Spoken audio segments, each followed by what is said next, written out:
Hello les amis, j'espère que vous allez bien. Fifine a eu la gentillesse de m'envoyer son micro AM8. Je vais pouvoir vous le tester tout de suite. Je ne suis pas sponsorisé pour la vidéo. Je ne suis pas payé pour le faire. Je peux en dire ce que je veux. C'est parti.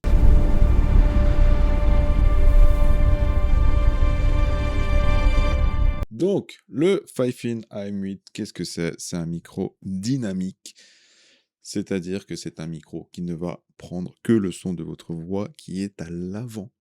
Et en fait, c'est super pratique pour ceux qui veulent faire du streaming, évidemment, parce qu'on sait, on met notre petit micro par ici et ça n'enregistre pas les sons alentour.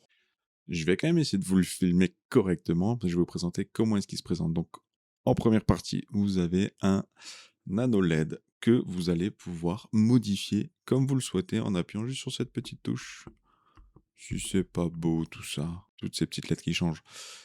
Ensuite, à l'avant, vous avez par ici, je vais essayer de vous le montrer correctement. Donc ici, vous avez les réglages par potentiomètre du gain de votre micro. Donc ici, vous avez le gain du micro. Et ici, vous avez la possibilité de régler la sortie du gain parce que vous pouvez directement brancher votre casque dessus si vous avez un casque filaire. Et à l'arrière, vous avez le petit bouton, vous m'entendez sûrement moins, le petit bouton on-off. Donc quand c'est vert, bah, vous pouvez parler évidemment. C'est donc un micro qui peut se brancher en XLR ou en USB-C. Donc le XLR si vous avez une table de mixage pour pouvoir modifier directement les sons à la sortie. Ou alors en USB-C directement, je l'utilise moi en USB-C parce que c'est beaucoup plus pratique, j'ai pas de table de mixage. Donc vous pouvez faire les deux. Mais l'USB-C fonctionne très très bien. Comme je vous le disais, Fifine ne me paye pas pour dire du bien de leur micro, donc évidemment, il y a quelques petites choses qui me dérangent. C'est la non-possibilité d'utiliser leur application dédiée qui n'est pas encore disponible sur ce micro, malheureusement.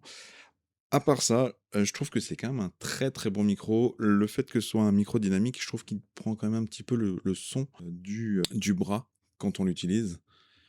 C'est des choses qu'il faut régler évidemment, dans son OBS quand on veut faire du streaming, par exemple. Mais c'est un petit peu, je trouve, le défaut qui va quand même capter beaucoup de sons, de bruit, par exemple. Là, moi, je l'ai réglé, donc forcément, vous l'entendez moins. Mais sinon, c'est ça. À part ça, pour son prix, 60 €, c'est un très très bon produit. Donc, je vous mets le lien pour l'acheter directement sur la boutique Amazon, dans la description si vous voulez vous faire plaisir. Allez-y. C'était Phoenix, on se retrouve bientôt pour des nouvelles vidéos. Merci, ciao ciao.